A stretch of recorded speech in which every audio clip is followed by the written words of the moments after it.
This is JJ Arcega-Whiteside, wide receiver for the Philadelphia Eagles. You're listening to the Saturday Morning Snap Fantasy Football Podcast.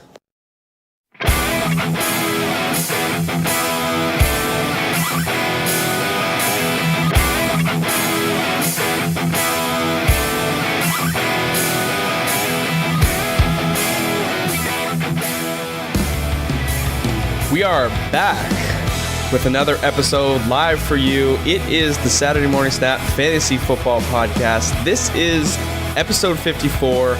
We're coming to you on Saturday, May 25th with our top 10 consensus quarterbacks for 2019. I got the boys with me, Mark, Landon, Scott. Boys, what is going on? How's your week been? Hey yo, my week's been excellent. I am back in the Bay, in Thunder Bay. I already got a quick round of golf with Marky. I've got my sister's wedding tomorrow. It's a big night. I'm like 3 or 4 glasses of wine deep, and I am ready to talk quarterbacks. Mark, give me the honest input. How good is the driver that Landon got? It looks really good before he takes it out of the bag. Can't. Okay, my grip was loose. Yeah, knew it. Nah, it's a really nice looking thing. But yeah, things are awesome. It's I finally got my my setup working here. You know, sorry about the we can hear you sorry about properly the now. static in last week's episode, but you guess you can call me the fantasy hitman because I finally got my mic right. Coming from an audio visual standpoint, how bad was that recording on Mark's part last week? Give it out of 10.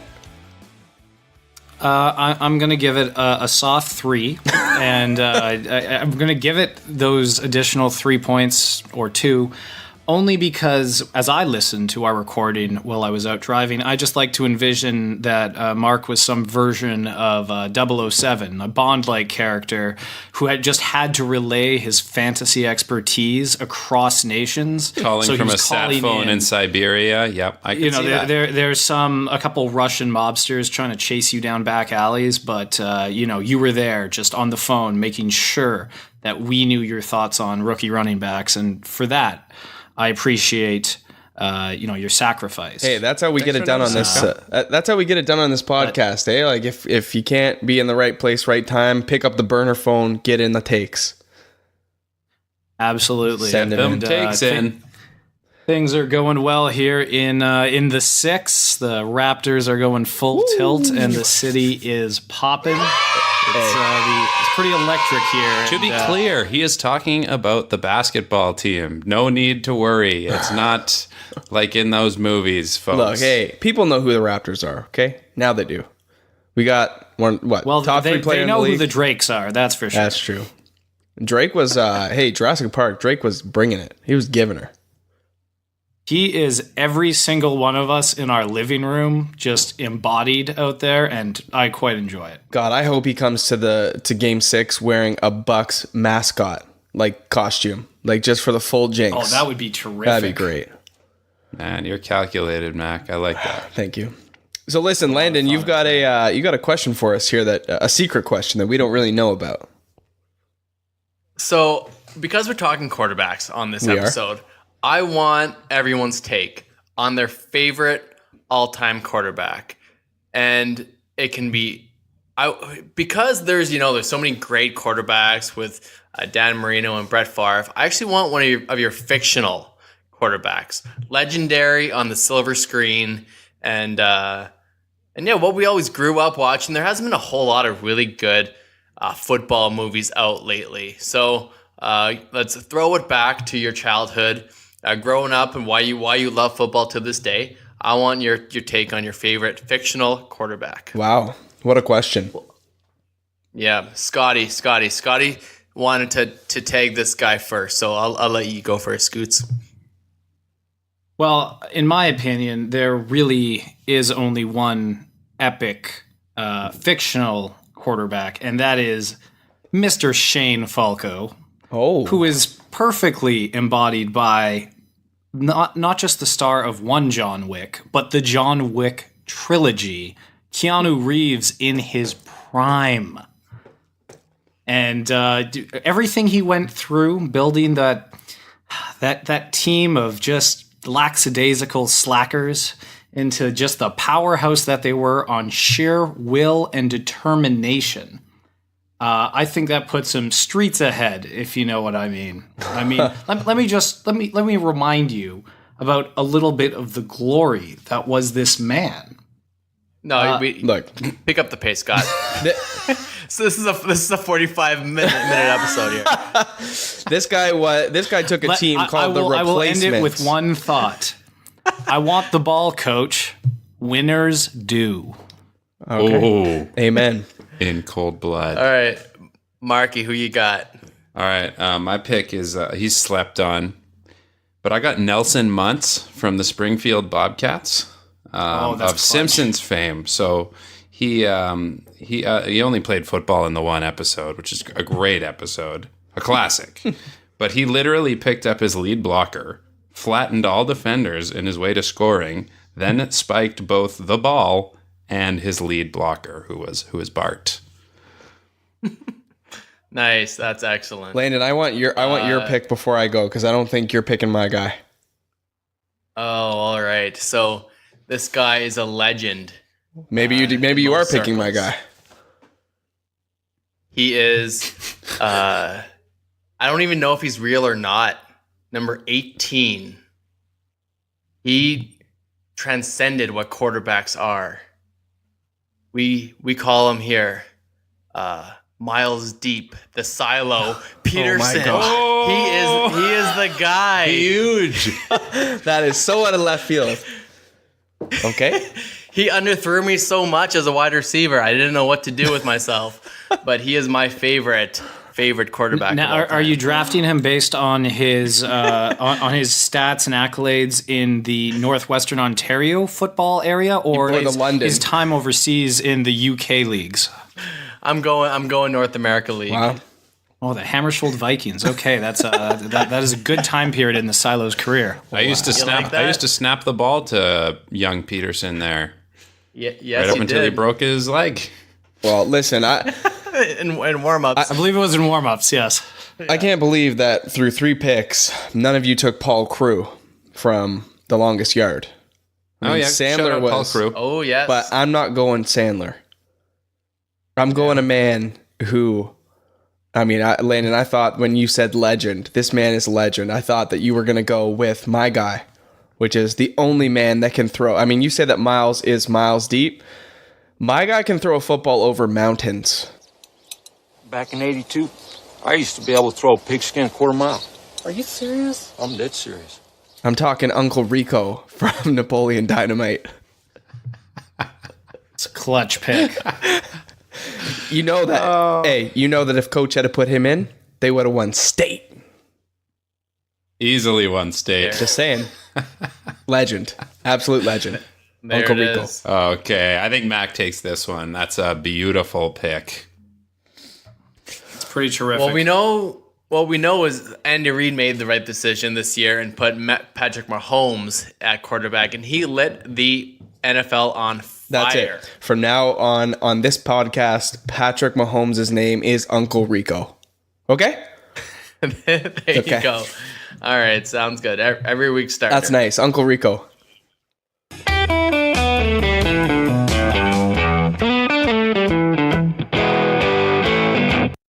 Okay, so we're going to get into the top 10 consensus picks for quarterback at 2019. First, I'm just going to say that if you're not keeping up with us on social media, you should do so. Putting out some really nice content, putting out some nice graphics for you to look at. Catch us on Instagram at Saturday Morning Snap. You can also get us on Twitter. Our main account is SMS_fantasy. And if you want to catch Mark, Landon, and Scott, their handles are in the episode description. So go ahead and follow those links and you can get at the boys for their horrendous rankings and bad takes. So without further ado, we'll get into the quarterback rankings. And we're going to start with none other than a man that swept the board, Uncle Rico himself, Patrick Over the Mountains Mahomes. Landon, why don't you kick us off here and talk about Pat Mahomes just a little bit? Yeah, he absolutely lit the world on fire, throwing 50 touchdowns in the regular season. He had a fantastic. He threw almost the most yards per carry or yards per attempt through the NFL. Can either of you name or any of you name the quarterback that actually had a higher yards per attempt than Pat Mahomes? Ben Roethlisberger. Nope. Ryan Fitzpatrick. That's it. Ryan That makes Fitzpatrick. sense. It's magic. We'll talk about the Buccaneers quarterbacks later, but yeah, Pat Mahomes, he was something special. He finished the most fantasy points per game in the league. 12 interceptions, so he turned the ball over a little bit, but you gotta take those shots. Interceptions don't matter when you're throwing 50 touchdowns. I have him for slight regression, but not as much as you, Mac. What are you thinking about Pat Mahomes? 52 total touchdowns. Listen, that's not going to happen again. There's one guy that you can name off the top of your head that's done it. It's Peyton Manning, and we're talking about Hall of Fame level, maybe one of the greatest quarterbacks of all time outside of Brady, but one of the purest passers. Just to do that back-to-back years is very, very improbable. So I'm not saying that Pat Mahomes is going to be bad. I have him ranked as my number one quarterback. All I'm saying is that he's going to have probably within. I think it'll be shocking if he's over 40 for me. And I'm just saying the absence of Tyreek Hill. We've got no Kareem Hunt. I know that Kareem Hunt was gone for most of the season last year, but I'm saying that he takes a huge part out of this team. Tyreek Hill can't go deep. They've got McCole Hardman, who it's a rookie coming in to fill the role. No Chris Connolly, he's gone. Sammy Watkins going to have to step up to the plate, and Travis Kelce's going to be over-targeted. He's probably the biggest beneficiary of this whole thing, but I just think the Chiefs in general, they're not going to be as potent as they were last year. That's the only thing I'm saying. A 40-touchdown season would be a remarkable season for Pat Mahomes. I'm just saying that he's not going to get over 40. I think he is going to get 40, and I will stick to my guns until the season is out for Uncle Rico. I think he's getting 40, and I will wager $20 on that, sir. So over 40 total? Mark it down, boys. I'm saying 40 all-purpose. Yep. Rushing and passing combined. Slap it down. Slap her in. So with that said, he's going early in drafts. Scotty, we'll go with you because you haven't spoke on Pat Mahomes yet. Where would you take Pat Mahomes in redraft leagues? Where would you start looking at him if he throws between 40 and 50 touchdowns? Well, if he's going to throw 40 and 50 touchdowns again, then, it's tough. I'm not a big fan of burning picks too early on quarterbacks because most leagues don't accurately reflect usually their stats the way they probably should. But in redrafts with Mahomes, I could see as early as maybe a third or fourth rounder if you really believe he's going to repeat himself. I do think he's in for some regression as well, so I can't see myself going too early, especially in a redraft league. But if you really believe like Mark, then you could be going in those earlier rounds. Cool. Number 2, Aaron Rodgers, Green Bay Packers. He's my 2. He's everybody's 2 except for Mark. Since this is my team, my favorite quarterback, I'm gonna jump in on this one. I think Rodgers has a chance to compete with Mahomes. Now, Andrew Luck is highly regarded for me as well, so I don't blame anybody for having Luck over Rodgers. They're both perennial passers, very, very accurate and efficient. High touchdown to interception ratios. Rodgers only threw 2 interceptions last year. His touchdown numbers are down in the past couple seasons, but Green Bay's always been a very pass-heavy team, about a 70-30 split. So I think the volume is going to be there. Rodgers just has to be healthy and find his guys. And I think if his touchdown numbers go back to the 35, high 30 range, he'll definitely be 1 or 2. Now, can I ask you something, Mac? Yeah. Do you think Randall Cobb not being on that offense is going to make a negative impact? And do you think that they have a role still to fill?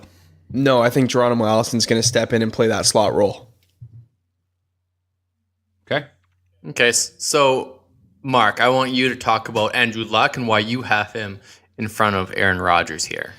Well, I like the look of the way they handled the entire last season. The offensive line was great. They have a lot of depth at the running back position right now. While none of the guys are poised to maybe shatter any records, they held it down in such a solid way in that division of theirs, and with their receiving core, adding rookie Paris Campbell, I'm hoping for big things. He's got lightning quick feet, and that combined with T.Y. Hilton is just going to make for a lot of really well set up bomb passes. And he has a great arm and is just such a good decision maker. I got him number 2 just because, and it would be tight with Aaron Rodgers.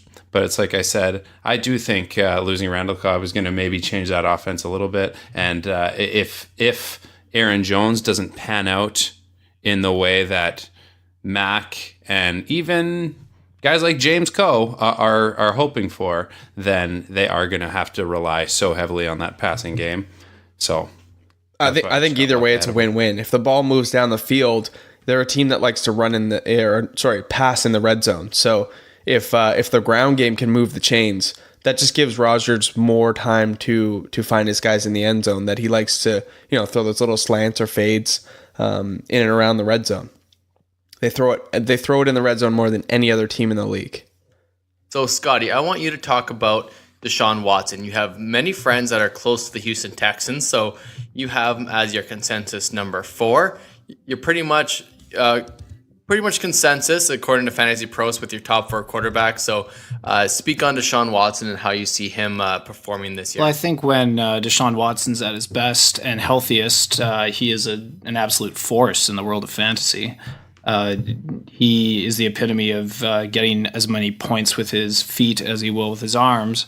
And, anytime you've got a healthy DeAndre Hopkins out there, it's just as dangerous as a Devontae Adams or T.Y. Hilton. The difference between the last 2 quarterbacks we were discussing and Watson is that he can also potentially win you a game just with the rushing yards in between his passing. So I'm very high on him, as I usually am. If you can get him at a respectable spot, the Texans shored up, or depending on who you ask, they tried to shore up their offensive line with their draft pick this year, with a couple of their draft picks this year.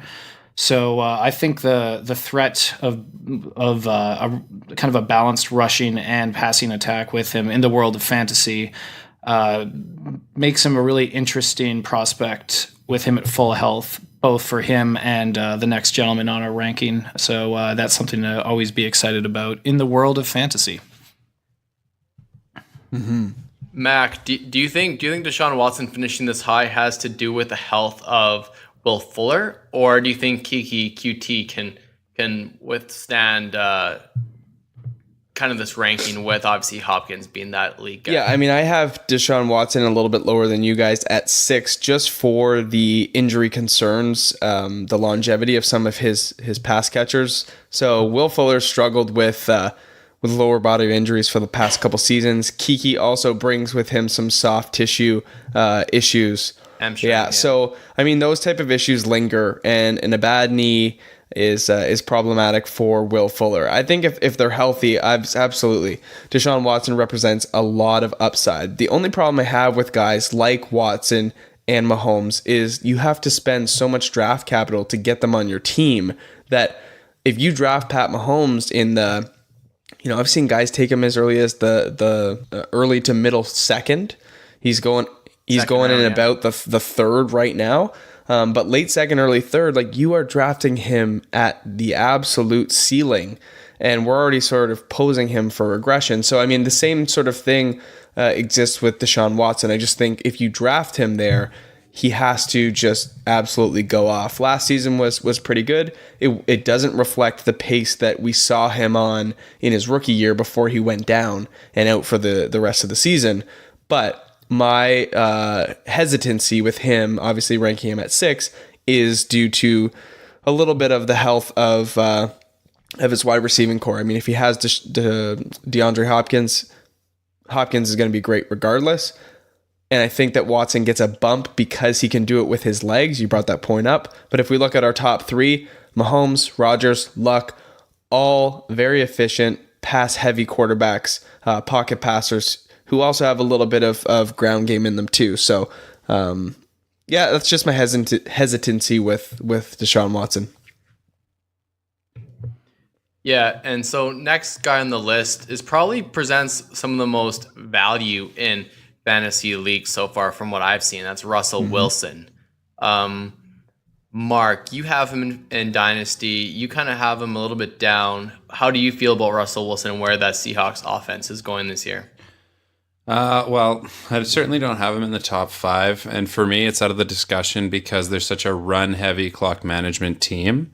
They are the most ball rushing team in the league, and it worked for them well last year. And to me, I think now the changes that are going to be made are big ones, such as losing Doug Baldwin and then replacing him with rookie DK Metcalf, which I just don't think Pete Carroll is going to give a full game change enough that is going to make, while Russell Wilson is like a great player and super intelligent and has a great skill set, I just think fantasy wise, I don't think he stacks up with these guys that have the deep ball potential. And I just like Russell isn't that deep ball type player. He's more calculated, shorter plays, more runs than passes. And while it works for them, it's not, it doesn't show in quite as high numbers on your fantasy roster. Yeah, Scott. So he not too long ago, he was the number 1 overall, or he's number 1 scoring quarterback. Yep. 2 years ago. Yeah. Because he was rushing the ball so much. Yeah. Scott, do you think that he can get back to his rushing ways, or he's going to keep handing the ball off to a guy like Rashad Penny or Chris Carson? I respectfully disagree with Mark. I think that Russell Wilson presents a lot of value when we're talking about a quarterback that he's on a run-happy team. I get that, but his stats for last year, he still threw for 35 touchdowns with only 7 picks. That was with them being, the team that rushes the most in the league. He threw for the better part of 3,500 yards. He threw in almost 400 yards on the ground. And, we were talking about how great Andy Luck's looking. He threw 39 touchdowns. So that's only 4 more touchdowns. And I bet you Russell Wilson outrushed him. So I hear what he's saying, but I still think that he's a very good fantasy starter. You don't throw 35 touchdowns with only 7 picks and say, this guy's not a legit starter, or at least a top, even a top 5, top 10 quarterback. It's, I think he's going to have a fine year. I think he's a creative guy, and I think that's why he got signed to this massive deal, is because they know he always works with what he gets. And now that you got your Lockett and your Metcalf out there, and I think that just stretches the field. I don't think he's going to go back to his running ways. I don't think it's going to be that type of quarterback anymore, because he's getting a little more up in there in age, and he knows he has to stay healthy for this team to compete. But I still think he's good for 300, 400 yards rushing. Here's one thing to keep in mind. Chris Carson just had an off-season knee surgery to have like a cleanup procedure.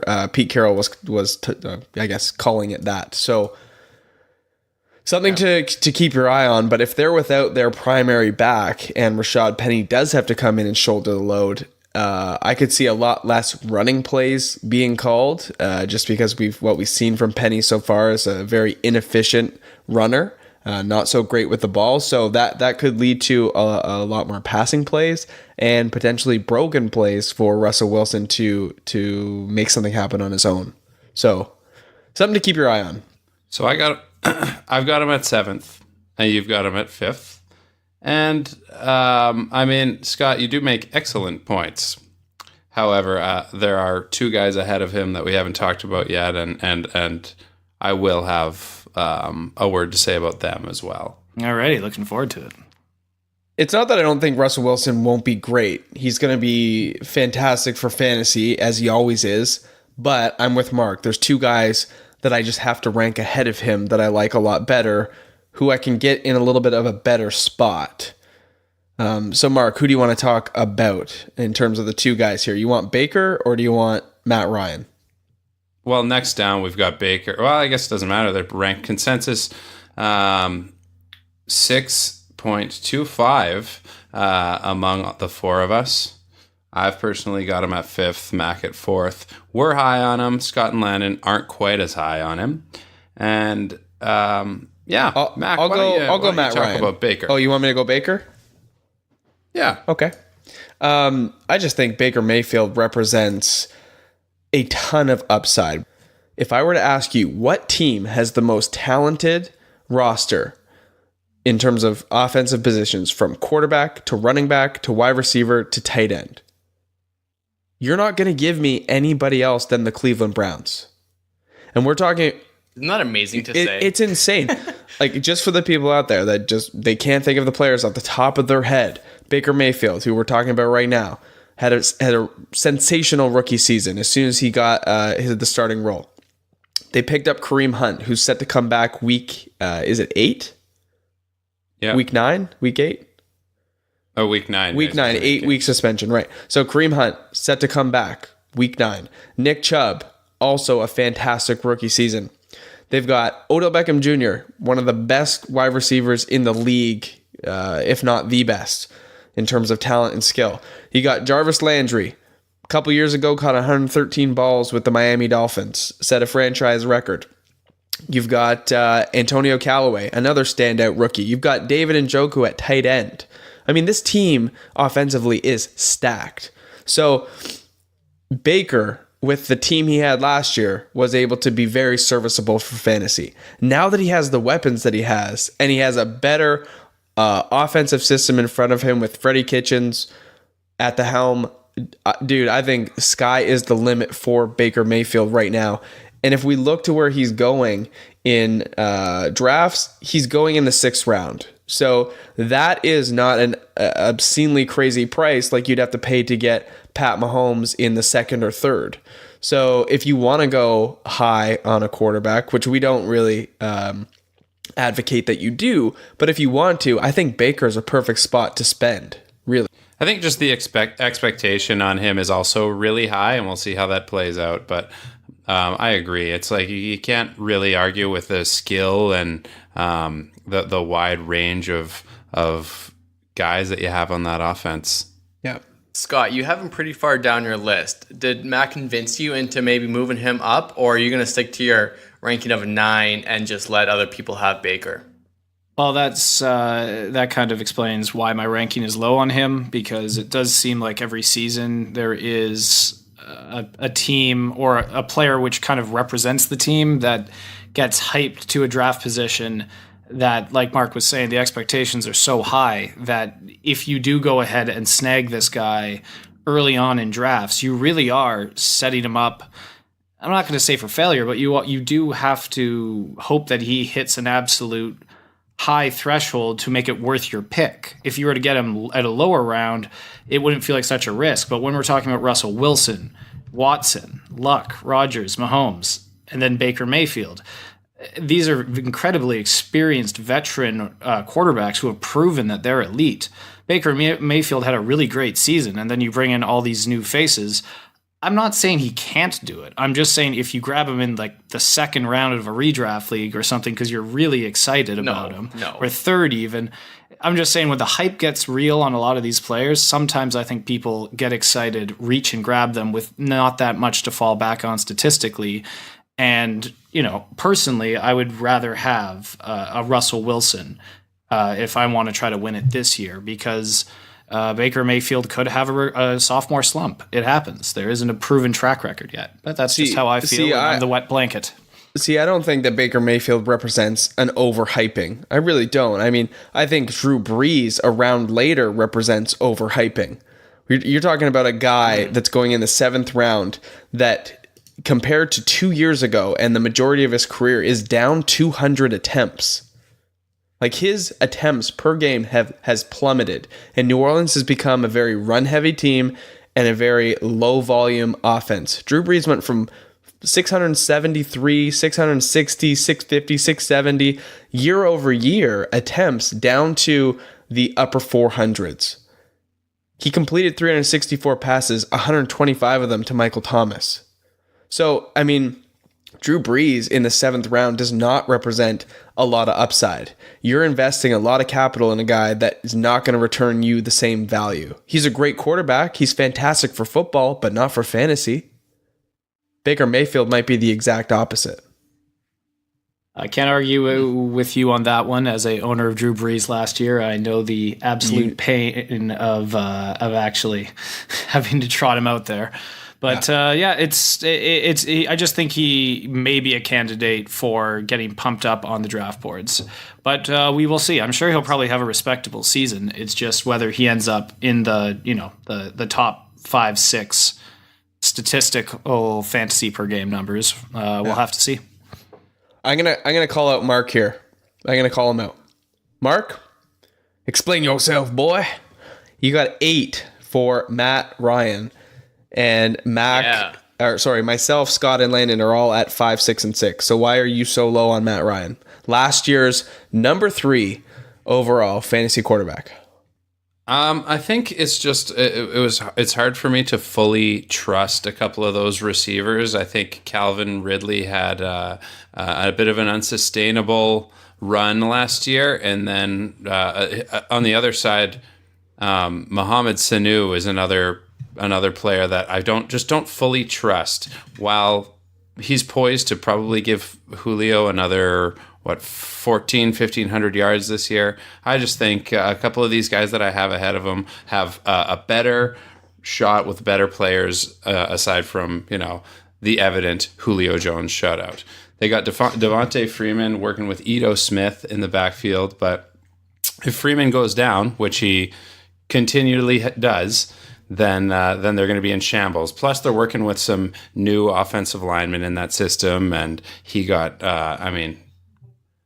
I don't know, they got destroyed behind the line last year, and he still managed to put up numbers. But to me, it's just, I don't know, I don't trust him as much as some of these other names right now. We've got, even in that division alone, and we're going to talk about someone else from that division next, but I don't see Ryan having another electrifying season. So here's what we're gonna play a little game here. When was the last time Matt Ryan threw for less than 4,000 yards in a season? I don't know. I think, has he? Maybe five years ago? His rookie year. 2010 was the last time that he threw for under 4,000 yards, and it was 3,705.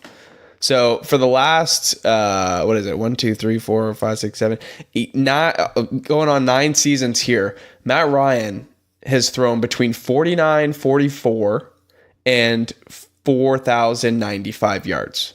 The difference in his fantasy finishes has been totally touchdown dependent. So last year he finished as the number 3 overall quarterback, threw 35 touchdowns. The year before, not so good of a finish, had 4,100 yards and 20 touchdowns. So when we see the running game be the focus of the offense with Devonta Freeman and Tevin Coleman in years past, Ryan has taken a little bit of a hit, a little bit of a regression, but he is a consistent 4,000 to 5,000 yard passer. The volume is always there with Matt Ryan in this offense. I just think when a guy throws it that much and has, I think, very trusty receivers, especially Julio Jones, the volume is going to be there. It just, his overall finish depends on touchdowns. It really does with him. He fluctuates so much. 35-20, 38-21, back-to-back seasons. Yeah, Dirk Cutter's back with the Falcons. Remember, Mac, when we did the Who Am I? He was one of our guys that he's sneakily a really good quarterback. But you're exactly right. He's very touchdown dependent, and I just like you. He's going at the back of the 6th round, early 7th round. So he's a pretty good value. If you think he's going to come close to what he did last year. And you know, him and Matt Ryan and Russell Wilson are literally back-to-back picks. It's tough to say who would. The Russell's right now is still a better He value. is a slightly a better value. I don't know. They're very different quarterbacks. One tends to get it done a little bit more with his legs. The other likes to spread it around and really just, pocket pass the hell out of it. So depends on your play style. Depends who you picked up earlier. I mean, I would love to stack a Matt Ryan with a Julio Jones. I'm not sure I'd be so willing to stack Russell Wilson with, let's say, Tyler Lockett or DK Metcalf. I think the volume's just not going to be there. Next, I think Scotty really wants to talk about Jameis Winston. He is down on Jameis. Mark has him at 6. I have him Mac and I have him at 8 and Scotty at 10. He is not a fan. He used to be a Tampa Bay Buccaneers fan. He is no longer that guy. So what's the hate on for Jameis, famous Jameis? Well, it's not so much of necessarily a hate for Jameis. I'm just confused. You hate him. You can't stand him. I'm just confused why you have him ranked so high. I want to know what body of work has convinced you guys to look at Jared Goff, Carson Wentz, even a Phillip Rivers and say, no, the guy who actually was benched for a guy who's close to 40 is the guy that I want to take ahead of a healthy Carson Wentz, a healthy Jared Goff. This is the guy. This is who I pin my team to. For a quarterback is a guy who they're debating whether he even should ever be extended. I just don't actually understand. I would rather hear from you guys how in God's name he got this ranking, because I'm looking at his stats. I've watched him play. I just don't get why you think he's going to be an upper echelon fantasy quarterback. Bruce Arians, the quarterback whisperer. He is going to bring the Buccaneers offense anyways to another level. And with that said, when I look at quarterbacks in the late rounds and around 10 or so, I'm going to look at their schedule to start the year. Week 1, they have the 49ers. Week 2, the Panthers, a divisional matchup. It might be a little bit tough there, but he should still be airing it out. And week 3, they have the Giants. All those are plus matchups. Those are the ones you want to target. So with that said, he's going to be airing it out. I don't care how many interceptions he takes. I want him throwing the ball downfield to Deshaun Jackson, Mike Evans. Deshaun Jackson's not there anymore. Didn't he just go back? No, there? he's with Philly, sorry, he went Philly. to. You're right. He went to the Philadelphia. Chris Godwin. My bad. Chris Godwin. My bad. Either way, they're gonna get. They're gonna move the ball downfield. They're gonna take chances. His even in an offense that was very poor last year, he still had a very reasonable fantasy points per game. And I think if they're going to stick with Jameis Winston for the foreseeable future, they really need to show what he's doing. And I think we know that he's not scared to take chances based on his obviously interception numbers, but I'm not concerned about that. I think just where he's being drafted, along with the weapons and the offense that he's in, he's a target of mine in a lot of leagues based on the first. But at the end of the day, you will stream quarterbacks if you take Jameis, and that's fine. I'm totally cool with that. I'm using a low draft capital, and I'm looking at his week. He went 1 through 3 to start the year, and I think at the end of the year he's going to actually finish as a top 10 quarterback based on just pushing the ball down the field.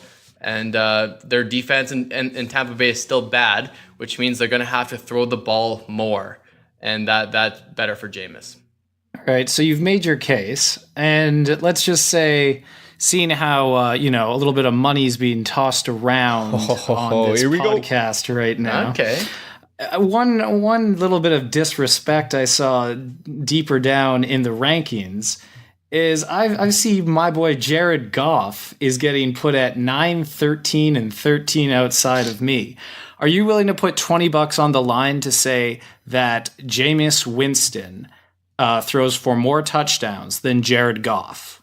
who is at Jared Goff's at 10.5 consensus, and you guys have brought King Jameis Crab Legs Winston up to 8.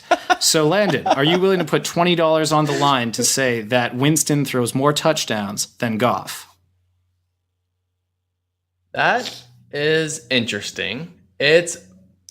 I would be potential. To be fair, You've got him at 13, so shouldn't this be a clear-cut bet when you've got Winston at... Shots fired. You got Winston at 8, and you have Goff at 13, so this should be a no-brainer. Okay, deal. Deal. $20. Slap it in. Okay, we got to wrap it up here with our last, our last two. So Phillip Rivers comes in at number 9. And this is a guy that I've loved for a long time, and he's starting to slip just a little bit. Last year, really let owners down in the fantasy playoffs. Put up that dud of a game. I think it was like, 5 points.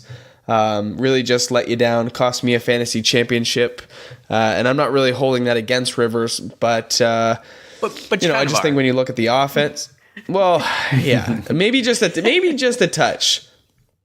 Rivers does represent a good spot to draft, first pick of the 10th round right now in average draft position. He finished in the 11th spot last year for quarterbacks. I think you're getting exactly what you're expecting to get in this position. He's going to be strong enough. They throw the ball enough in Los Angeles that you can rely on him to give you anywhere from 18 to 25 points a game. However, he's not matchup proof, and that team likes to run the ball. They like to get it done on the ground. Keenan Allen has also struggled with some injuries. So he can be in and out of the lineup at times. He had Mike Williams step up last year. Tyrell Williams is now gone. So there's a lot of moving pieces to this offense in terms of health and guys coming and going. I do like Phillip Rivers. I think it only makes sense for him to go here, and I'm not sure his ceiling is much higher than this. So in the 10th round, I think he represents exactly what you expect to get out of him, a streamable option who's going to be able to win you a week from time to time, but is obviously not a plug and play guy week to week. All right, Marky, to finish us off, I want you to talk about Carson Wentz, and we might have to do another part 2 quarterback episode in the next couple weeks. Oh, absolutely. 11 to 20. There you go. So Carson Wentz is when he's healthy, he's like a fantastic quarterback all over the place. He really has good vision, and I think in the past year they have added a lot of weapons to that team, and now I think it's a matter of him staying healthy for an entire season. I think he has the potential to. I got him at number 10 here, and the thing is, he puts up in what people would consider a down year. He puts up 21 TDs and 7 picks on the game he starts. And that's, those are terrific numbers. And at his rate, I think he's the type of guy that can really, if they put all their investments in him, right? And they're building a good team around him with young guys like Arcega-Whiteside and Miles Sanders being recently added to the team. So what it is young weapons, versatile offense, and I want to see him stay healthy for the full season, but I think he's got it in him. Love it. And since Scott talked about Keanu Reeves for 15 minutes, we are over our time tonight. Should have been 20 minutes. He's a god. It's all good. Well, listen, good to talk about top 10 quarterbacks. I do agree that we need to have an 11 through 20 episode. I think it'll sort of help clear the air on some of these later guys that I think a lot of people are subscribing to the late round quarterback mentality, as you should, because I think that you can get a lot of value, a lot of really good performances with some of these guys in the 10, 11, 12th rounds. And I think that's where you win your fantasy leagues. If you build your rosters around running backs and wide receivers and potentially one or two really solid tight ends if you get them at the right spot. If you build them around the big pieces and have depth there, you can make it up with streaming positions like tight end and quarterback later on. So at 11 through 20 is probably a really, really good idea for us to do in the following week. We do want to do a mock draft too, and I think it would be fun now that we've got the four of us. We could do like a 2v2. We'll both pick a partner. Landon and I, we can go like me and Scott against you and Mark, and do a little 2v2. Ooh, I'm down. I like it. So listen, boys, it's been fun. Looking forward to next week's show. Keep it locked and loaded with us on social at Saturday Morning Snap on Instagram and at SMS_fantasy on Twitter. We'll be right here waiting for you guys next week, and can't wait to hear your thoughts on our quarterback rankings. So reach out to us and let us know how we're doing. Have a good weekend, everyone. Bye-bye. See you, boys. Happy Saturday. Bye. Thanks for listening to another episode of the Saturday Morning Snap Fantasy Football Podcast. Follow us on Twitter at SMS_fantasy. Support this independent podcast at patreon.com/SaturdayMorningSnap.